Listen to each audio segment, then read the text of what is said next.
Bonjour à tous et bienvenue. Je suis Maud Dupart, chargée de clientèle et conseillère en création d'entreprise à la CCI de Haute-Savoie. Je suis ravie de vous accueillir aujourd'hui pour ce webinaire Piloter son entreprise, quel tableau de bord, quels indicateurs. Nous allons essayer de rendre ce sujet technique, pratique et simple. Pour cela, je suis accompagnée de Laurent Debré-Malo et de Jérôme Garrigue. Je vous laisse vous présenter. Alors, je suis Laurent Debré-Malo, je représente la Caisse d'épargne Rhône-Alpes, notamment le marché des professionnels, donc artisans, commerçants et professions libérales. Et je suis Jérôme Garrigue, donc expert comptable et chef d'entreprise installé à Métécy. Et donc, les clients dont je m'occupe sont effectivement des artisans, des commerçants, des professions libérales, des PME. Nous sommes ensemble une trentaine de minutes sur ce sujet-là. Je vous rappelle que le diaporama est disponible en téléchargement voilà, sur votre gauche de votre écran, et ceci pendant toute la durée du webinaire. Également, vous pourrez poser vos questions au fil de l'eau et nous aurons un temps dédié pour y répondre à l'issue de cette intervention. Eh bien, je vous propose de démarrer. Jérôme, Laurent, c'est à vous. Bonjour à tous. Donc, nous allons attaquer ce webinaire qu'on a divisé en 4 parties. La première partie, piloter son entreprise. La deuxième partie, le tableau de bord. La troisième partie, les indicateurs. Et enfin, la conclusion. On va rester ensemble pendant une demi-heure à 40 minutes, on verra, en fonction des questions que vous poserez à la fin. Allez, on y va. Par piloter son entreprise. Et on commence. Alors, tout d'abord, le chef d'entreprise, c'est vrai qu'il dispose de différents indicateurs qui alertent en temps réel sur le comportement et la santé de son activité.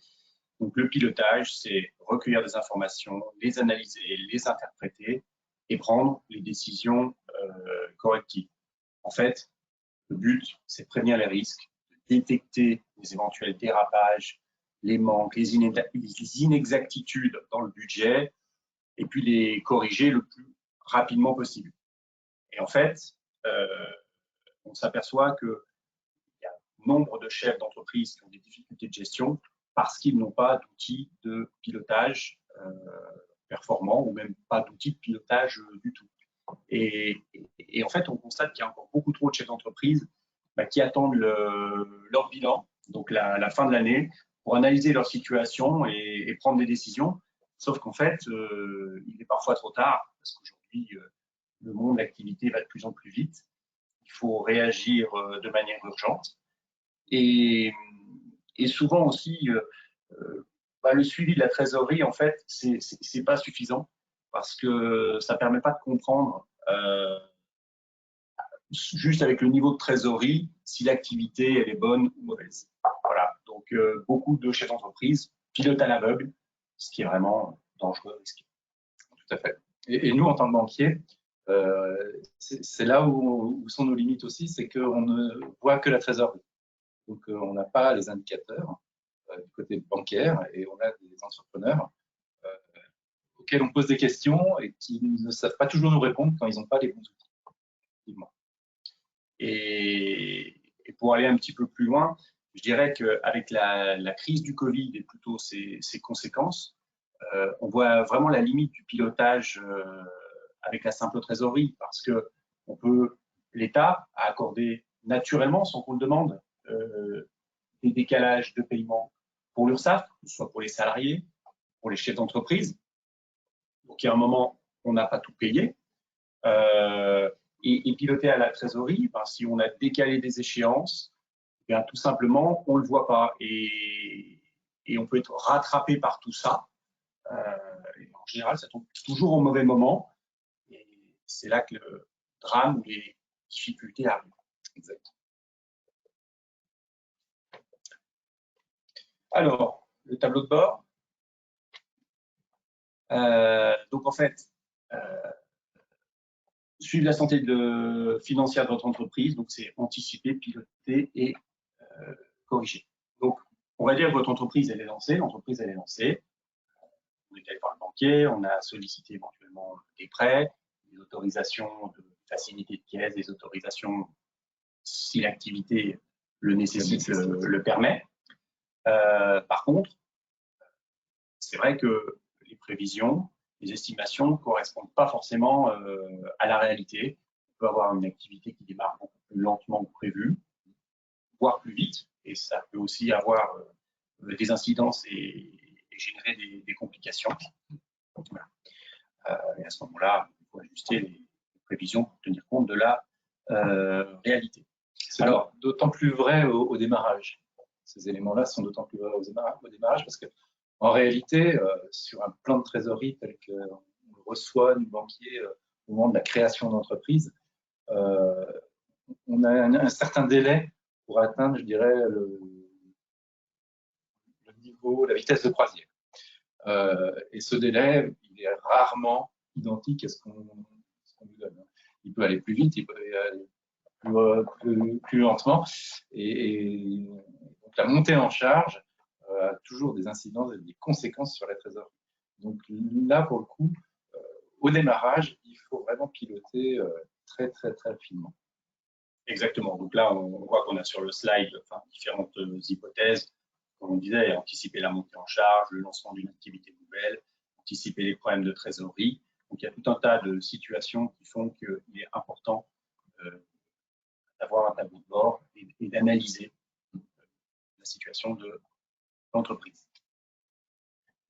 Alors, ce qu'on disait, pour pouvoir gérer, en fait, il faut un budget, il faut suivre la réalisation du budget et puis forcément analyser les écarts parce qu'il y en a.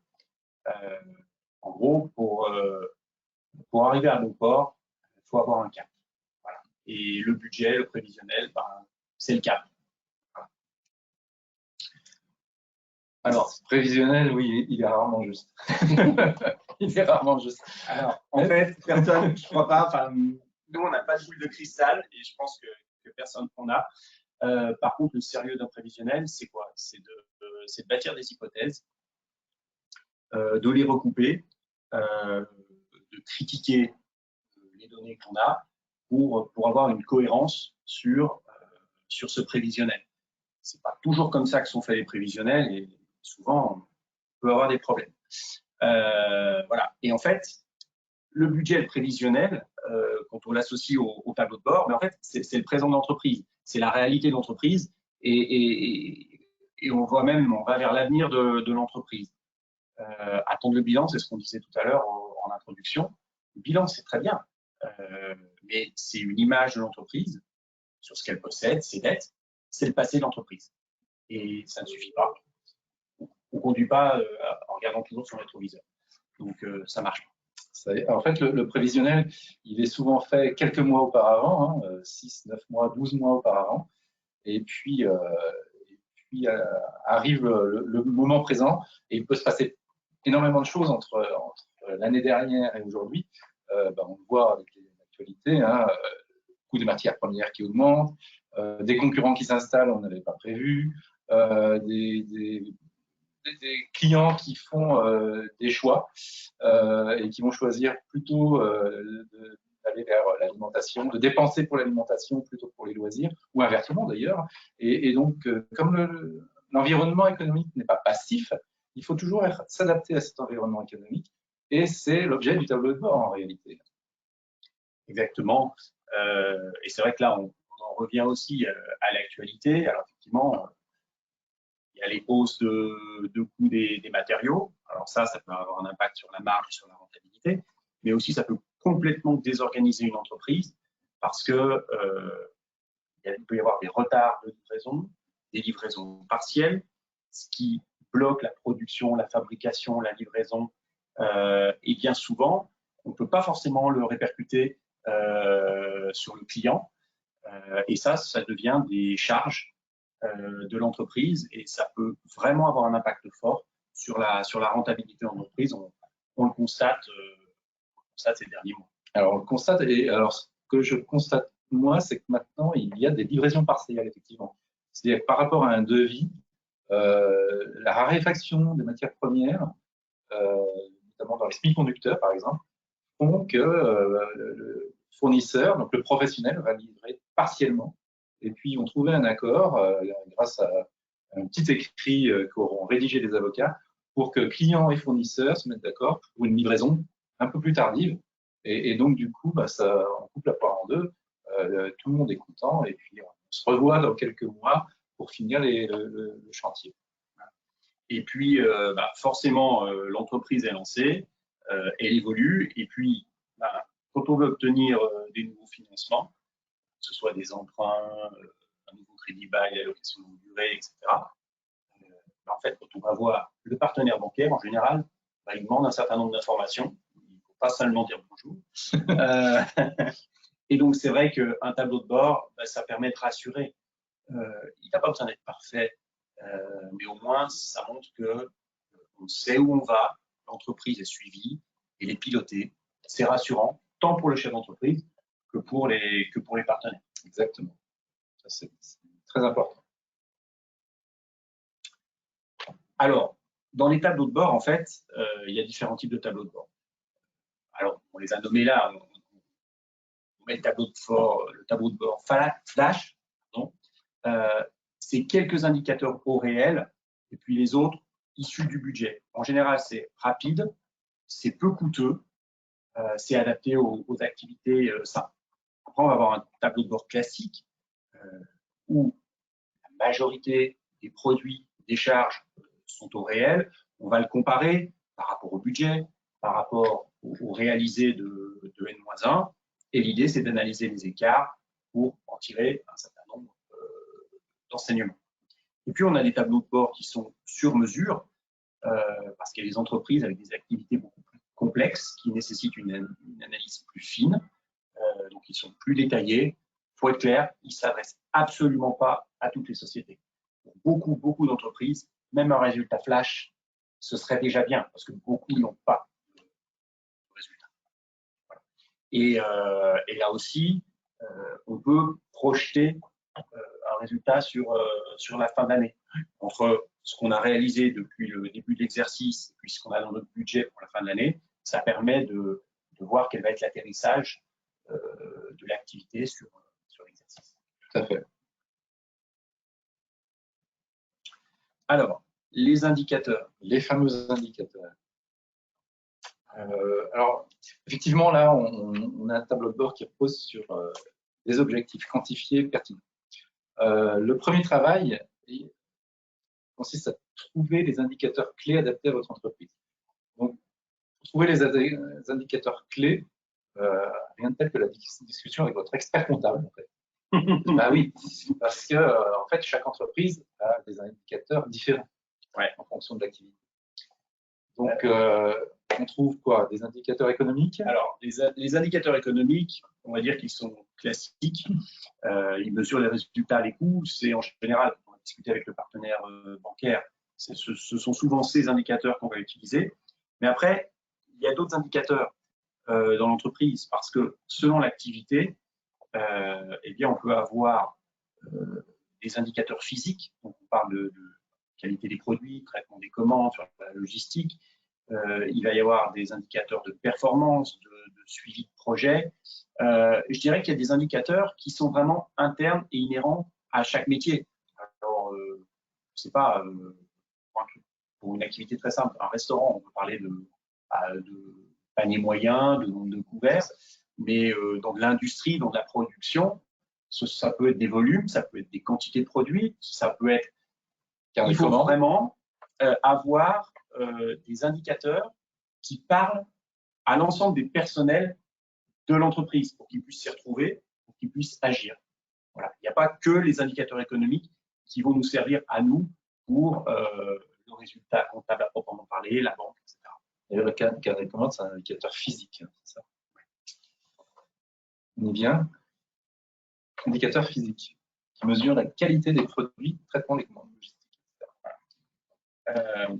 En fait, s'il y a tous ces indicateurs, on peut dire que leur objectif, c'est quand même de sécuriser la création de richesse ou la décortiquer. En gros, c'est la marge. Pour savoir comment on agit sur la marge. Parce que de la création de richesse, après, c'est très bien qu'on va avoir des charges, il va découler une rentabilité. Mais il est fondamental pour une entreprise de créer de la richesse et de savoir ce qu'elle crée. Bon, là, il y a un petit modèle, enfin un exemple plus de tableau de bord. Alors effectivement, c'est souvent ce qui est prévu, la réalité, les écarts. On peut avoir des actions correctives. Alors là, c'est très très synthétique, bien évidemment. Le tableau de bord que vous allez soit faire vous, soit que votre comptable ou votre expert comptable va faire, sera adapté à l'activité avec plus ou moins de détails, plus ou moins d'indicateurs. Et puis, alors, on en parlait tout à l'heure, les données métiers tirées d'exploitation sont des indicateurs naturels. Ils contribuent à l'analyse de la réalisation du chiffre d'affaires, de la marge du résultat, elles entrent ou pas dans le tableau de bord. C'est les exemples qu'on donnait tout à l'heure, c'est le panier moyen, c'est des quantités d'unités d'œuvre, c'est un taux horaire, c'est une quantité matière. Et puis, il y a aussi des informations qui sont contextuelles. La météo, le cours des matières premières, peut avoir un impact significatif sur l'activité. La saisonnalité? Tout à fait, également. Et donc, on en revient tout à l'heure aux ratios économiques, type SIG, donc solde intermédiaire de gestion, qui sont vraiment des standards. Forcément, la marge, la valeur ajoutée, l'excédent brut d'exploitation, le résultat courant, qui permettent de voir non seulement le résultat qui va être dégagé, mais au travers de ça, la capacité de l'entreprise à réinvestir, à rembourser ses emprunts, éventuellement à croître, éventuellement à verser des dividendes de temps en temps. Et voilà. Tout à fait. Alors, oui, alors selon l'activité, l'analyse de la marge diffère. Alors, par exemple, là, c'est l'exemple qui est repris ici, la construction dans le bâtiment. Si on construit des maisons, des appartements, des immeubles, on ne va pas en construire beaucoup en quantité sur l'année. Donc là, on va favoriser une analyse par affaire. C'est ça. C'est beaucoup plus fiable, c'est beaucoup plus pertinent que simplement sur un volume. Les marges théoriques réelles. La marge théorique, on va la prendre par rapport à un secteur d'activité. On l'a souvent sur le prévisionnel de départ. Par contre, elle va être ajustée en fonction de la politique de prix, de la stratégie de l'entreprise. Donc, pour une même activité, on peut avoir des taux de marge théoriques différents. Mais surtout, la marge réelle, c'est ce qui est fondamental. Et là, par exemple, c'est ce qu'on marque. Il peut y avoir des offertes, il peut y avoir des pertes, des contraintes. On a rencontré, on a dû baisser les prix pour rester concurrentiel. Et en général, pour ça, pour avoir le vrai taux de marge, il faut un stock. Il faut aller estimer, calculer son stock pour elle. Exactement. Ah, pilotage en fonction de la trésorerie. Effectivement, comme je le disais, nous, banquiers, on ne voit que la trésorerie finalement. Et c'est pour ça qu'on a besoin des informations et des tableaux de bord pour avoir une analyse beaucoup plus fine, profonde de ce qui se passe dans l'entreprise. En gras, vous avez votre trésorerie peut vous jouer des tours. La trésorerie joue toujours des tours, même quand on en a des doigts. Donc, ce ne sont pas les mêmes tours. Ça peut être tout aussi dangereux. Ça peut être tout aussi dangereux parce qu'on peut faire des pertes et ne pas s'en apercevoir ou tarder à réagir. Bon, souvent, les entreprises sont plutôt confrontées à un manque de trésorerie. Donc, piloter en fonction de la trésorerie, c'est excessivement dangereux, surtout par les temps qui courent. On l'a dit en introduction, avec le Covid, des décalages de charges, des échéanciers qui ont pu faire du bien en plein cœur de la crise. Si on oublie de conserver la trésorerie, si on n'y pense pas, ça peut être catastrophique pour l'entreprise, surtout si, et en plus, il y a une baisse d'activité, quelque chose comme ça. Donc, piloter à la trésorerie, en tous les cas, c'est jamais les premières années. Quand on maîtrise son activité, quand elle est en rythme de croisière, on a vraiment l'habitude de ses marges, de ses charges, ça peut se faire jamais au démarrage, c'est excessivement risqué. Tout à fait. Exactement. On a les différents exemples là, qui sont marqués sur le PowerPoint. Alors effectivement, hein, on peut des clients qui ne payent pas, ou alors, là aussi, on a plus recours à des acomptes clients. Ah bah, c'est bien, on a de la trésorerie, mais ce n'est pas de la vraie trésorerie. Alors, si on s'en est servi pour payer aussi des acomptes de marchandises, etc., on pense, mais il peut vraiment y avoir des décalages. Et puis des pièges qu'on voit aussi souvent, parce que ça, c'est un classique. On avait été voir le banquier, on avait fait un prévisionnel, on avait dit, bah, tiens, on va investir tant. Et finalement, les investissements sont un petit peu plus chers que ce qu'on avait prévu, mais on ne va pas en reparler au banquier. On paye avec la trésorerie qu'on a. Et bien, si l'activité démarre un petit peu plus lentement que prévu, après, on commence à avoir des soucis. D'autant plus qu'il faut rembourser la TVA un mois plus tard. Exactement. Et après, quand on va voir le banquier, il nous dit, bah non, là, je ne peux pas financer du long terme. Je ne peux pas financer un manque de trésorerie. Il aurait fallu venir me voir. J'aurais pu financer les investissements complémentaires. Exactement. On finance toujours le long terme avec un prêt long terme, le moyen terme avec du moyen terme et le court terme avec du court terme. Ça, c'est la règle du guide du bon banquier et du bon professionnel.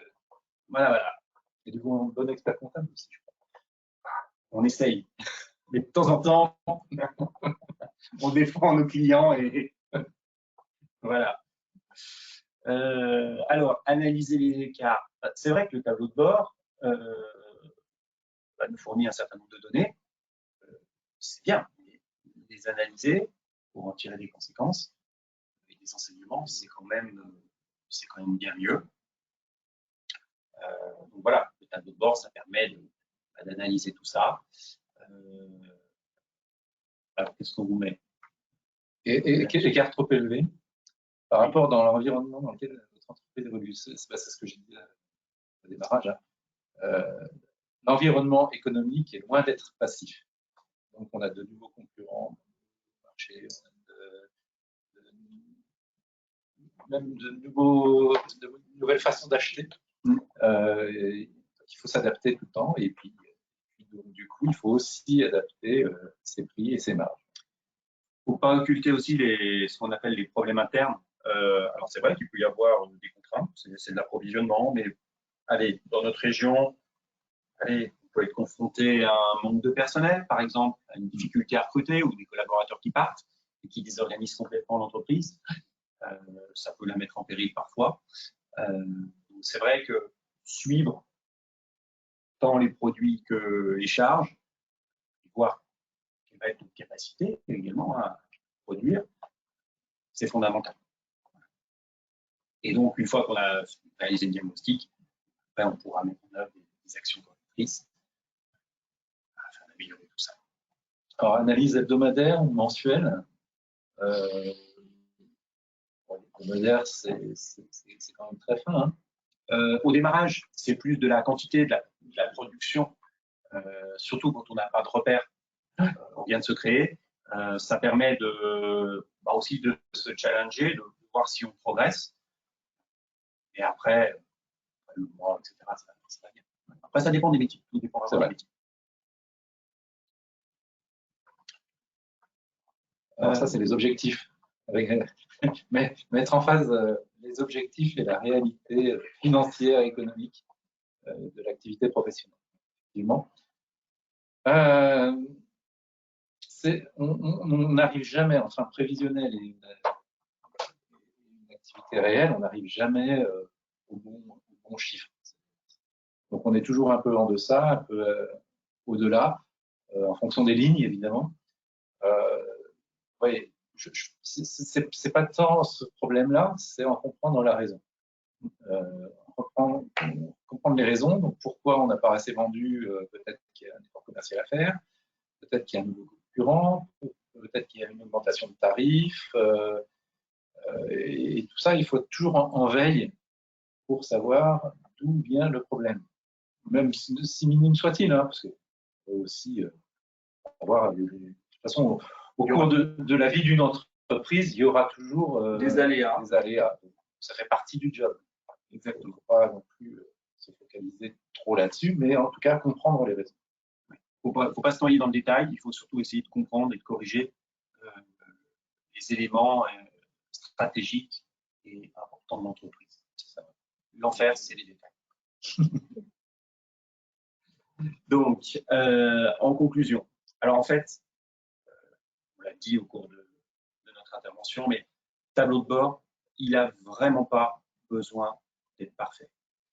Ce qui est important, c'est d'avoir régulièrement des données de son entreprise, plutôt rapidement que tardivement, mais on l'a vu, tout est mieux que de ne rien avoir et d'attendre le bilan. Et après, le tableau de bord, il doit s'adapter aux spécificités de l'entreprise. Donc là, on l'a vu ensemble. Ça, il faut voir avec son expert comptable en général pour voir quels sont les meilleurs ratios et les meilleurs indicateurs. Et puis, c'est ce qu'on a dit, permet de se situer entre les objectifs et une petite gamme d'entreprise. C'est ça. Pour que le chef d'entreprise puisse dormir sereinement. C'est pas trop facile. Exactement. Eh bien, merci pour votre intervention. Je vous propose maintenant que l'on passe aux questions. J'ai une première question d'Eva qui nous demande quels sont les indicateurs les plus importants pour le banquier si on doit demander un prêt. Alors, un indicateur plus important pour tous les indicateurs sont importants.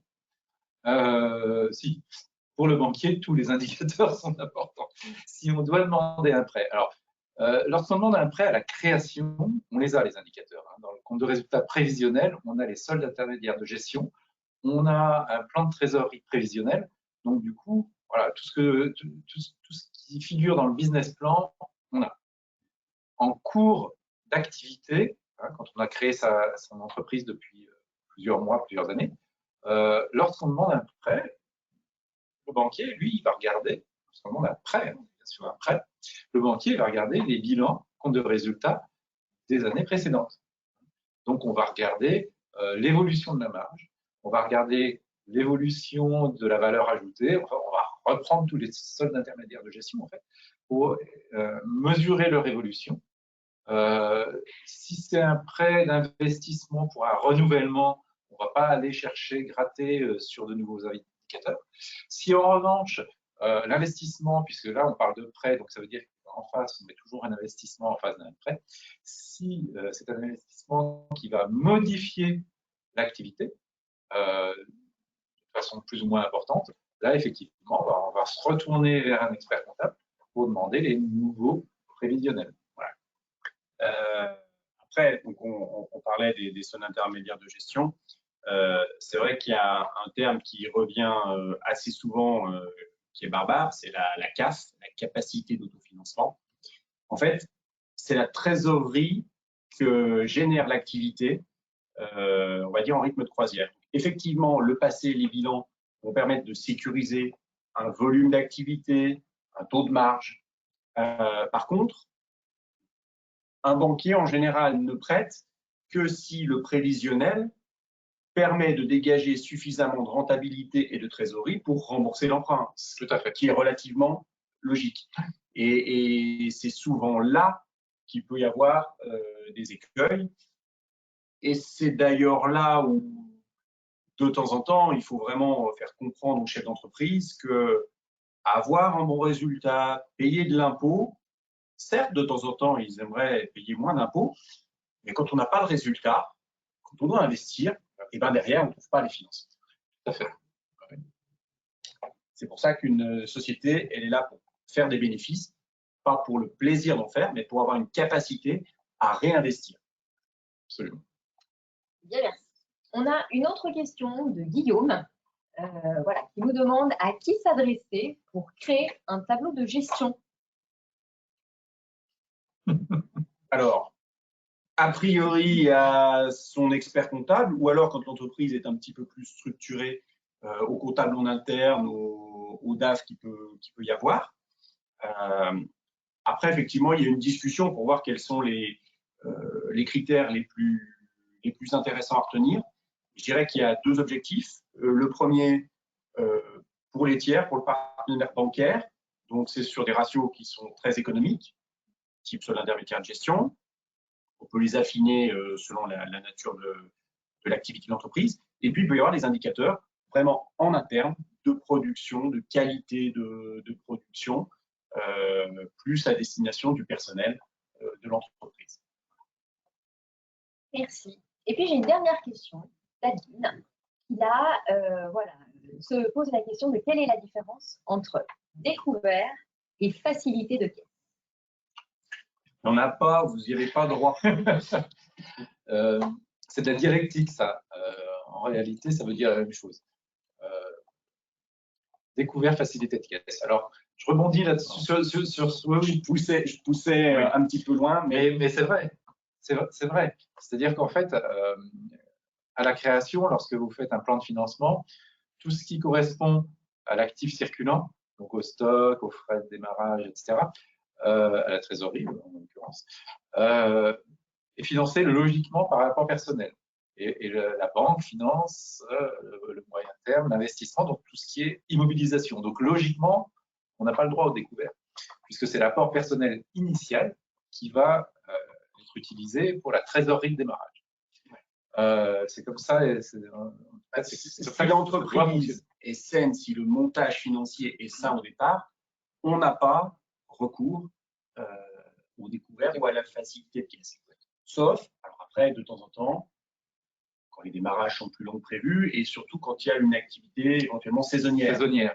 Là, pour pallier à quelques creux, quelques pics, ou de temps en temps, allez, après les vacances d'été, voilà, où l'entreprise a fermé, il y a on n'a pas produit, il faut payer les charges, les clients tardent un peu à payer, on peut avoir des petites tensions, mais on ne devrait pas, dans l'absolu. Dans l'absolu, on ne devrait pas. Après, bon, de la même façon, c'est l'activité saisonnière. Donc, si on a une activité saisonnière, si on a des difficultés exogènes, un changement de sens de circulation, on l'a vu, des travaux dans la rue pour les commerçants.